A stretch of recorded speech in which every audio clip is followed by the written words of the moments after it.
ಅಯೋಧ್ಯೆ ರಾಮ ಮಂದಿರದಲ್ಲಿ ನಡೆದ ಹುಂಡಿ ಕಳ್ಳತನ ಪ್ರಕರಣವು ದೇಶದಾದ್ಯಂತ ಸಂಚಲನ ಸೃಷ್ಟಿಸಿದೆ.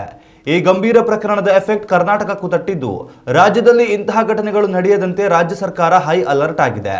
ಈ ಹಿನ್ನೆಲೆಯಲ್ಲಿ ಮುಜರಾಯಿ ಇಲಾಖೆಯ ವ್ಯಾಪ್ತಿಯಲ್ಲಿ ಬರುವ ಎಲ್ಲಾ ದೇವಾಲಯಗಳಲ್ಲಿ ಸಿಸಿ ಕ್ಯಾಮೆರಾ ಅಳವಡಿಕೆ ಕಡ್ಡಾಯಗೊಳಿಸುವ ಬಗ್ಗೆ ರಾಜ್ಯ ಸರ್ಕಾರ ಗಂಭೀರ ಚಿಂತನೆ ನಡೆಸಿದೆ.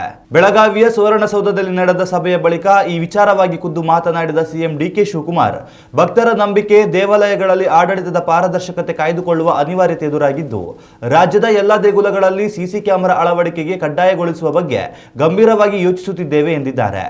ಅಯೋಧ್ಯೆ ರಾಮ ಮಂದಿರದಲ್ಲಿ ನಡೆದ ಹುಂಡಿ ಕಳ್ಳತನ ಪ್ರಕರಣದ ವಿಚಾರವಾಗಿ ಮಾತನಾಡಿದ ಸಿಎಂ ಡಿಕೆ ಶಿವಕುಮಾರ್, ಧರ್ಮದ ಹೆಸರಿನಲ್ಲಿ ನಡೆಯುವ ಇಂತಹ ಪ್ರಕರಣಗಳು ನಿಜಕ್ಕೂ ಭಕ್ತರಿಗೆ ಅಗೌರವ ಉಂಟು ಮಾಡುವಂಥದ್ದು. ದೇವಸ್ಥಾನಗಳಲ್ಲಿ ನಡೆಯುವ ಹುಂಡಿ ಎಣಿಕೆ ಕಾರ್ಯ, ದೇಣಿಗೆ ಸಂಗ್ರಹ ಸೇರಿದಂತೆ ಎಲ್ಲ ಹಣಕಾಸು ವ್ಯವಹಾರಗಳು ಪಾರದರ್ಶಕವಾಗಿ ಇರಬೇಕು. ಹೀಗಾಗಿ ರಾಜ್ಯದ ಎಲ್ಲ ಮುಜರಾಯಿ ಇಲಾಖೆ ದೇಗುಲಗಳಲ್ಲಿ ಕಡ್ಡಾಯವಾಗಿ ಸಿಸಿ ಕ್ಯಾಮೆರಾ ಅಳವಡಿಸುವ ಅನಿವಾರ್ಯತೆ ಎದುರಾಗಿದೆ ಎಂದು ಅಭಿಪ್ರಾಯ ವ್ಯಕ್ತಪಡಿಸಿದ್ದಾರೆ. ಇನ್ನು ಇದೇ ಸಂದರ್ಭದಲ್ಲಿ ಗ್ಯಾರಂಟಿ ಯೋಜನೆಗಳ ಅನುಷ್ಠಾನದ ಕುರಿತು ಮಾತನಾಡಿದ ಅವರು, ಗ್ಯಾರಂಟಿ ಯೋಜನೆಗಳ ನೀಡುವಿಕೆಯಲ್ಲಿ ತಾಂತ್ರಿಕ ತೊಂದರೆಗಳು ಎದುರಾಗುತ್ತಿದ್ದವು. ಒಬ್ಬರ ಮೊಬೈಲ್ಗೆ 10 ಜನರ ಹಣ ಕೂಡ ಜಮೆಯಾಗುತ್ತಿತ್ತು. ಅನೇಕ ಕಡೆಗಳಲ್ಲಿ ಅನರ್ಹರಿಗೆ ಯೋಜನೆಯ ಮೊತ್ತ ದೊರೆಯುತ್ತಿತ್ತು. ಇದೆಲ್ಲದರ ವರದಿ ಆಧರಿಸಿ ಗ್ಯಾರಂಟಿ ಯೋಜನೆಯ ದಾಖಲೆ ಪರಿಶೀಲನೆ ನಡೆಸುತ್ತಿದ್ದೇವೆ. ಅರ್ಹರಿಗೆ ಮಾತ್ರ ಗ್ಯಾರಂಟಿ ಯೋಜನೆ ದೊರಕಬೇಕು ಎಂಬುದು ನಮ್ಮ ಉದ್ದೇಶವಾಗಿದೆ ಎಂದು ಹೇಳಿದರು. ಹಕ್ಕನ್ನು ಉಳಿಸಿಕೊಳ್ಳಿಕ್ಕೆ ನಾವೀಗಾಗಲೇ ಎಲ್ಲರೂ ಕೂಡ ರೆಸಿಡೆನ್ಷಿಯಲ್ ಸರ್ಟಿಫಿಕೇಟ್ ಕೊಡಬೇಕು ಅಂತ ಯಾರ್ಯಾರಿಗೆ ಅವಶ್ಯಕತೆ ಇದೆ, 10 ವರ್ಷದ ರೆಸಿಡೆನ್ಷಿಯಲ್ ಸರ್ಟಿಫಿಕೇಟ್ ಯಾರ್ಯಾರು ಇದ್ದಾರೆ ಅಂಥವ್ರಿಗೆ ಕೊಡಬೇಕು ಅನ್ನೋ ತೀರ್ಮಾನ ಮಾಡಿದ್ದೇವೆ. ಇದಲ್ಲದೆ 4.25 ಕೋಟಿ ಕ್ಯಾಸ್ಟ್ ಸರ್ಟಿಫಿಕೇಟ್ಗಳಿದೆ. SC ಇರ್ಬೋದು, ST ಇರ್ಬೋದು, OBC ಇರ್ಬೋದು, ಮೈನಾರಿಟೀಸ್ ಇರ್ಬೋದು, ಬಡವರು ಇನ್ಕಮ್ ಸರ್ಟಿಫಿಕೇಟ್ ಇರ್ಬೋದು, ಇವೆಲ್ಲ ಸರ್ಟಿಫಿಕೇಟ್ ಇದೆ. ಅವೆಲ್ಲ ಆನ್ಲೈನಲ್ಲಿ ಇದೆ.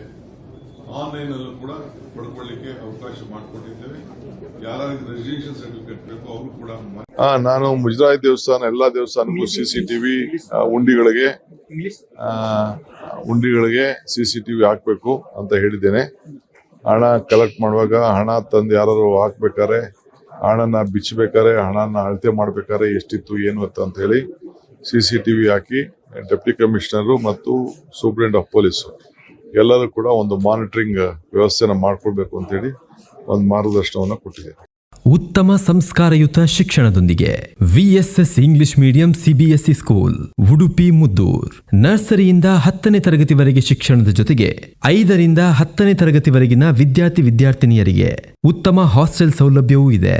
ನಿಮ್ಮ ಮಕ್ಕಳ ಪ್ರವೇಶಾತಿಗಾಗಿ ಈ ಸಂಖ್ಯೆಗೆ ಕರೆ ಮಾಡಿ.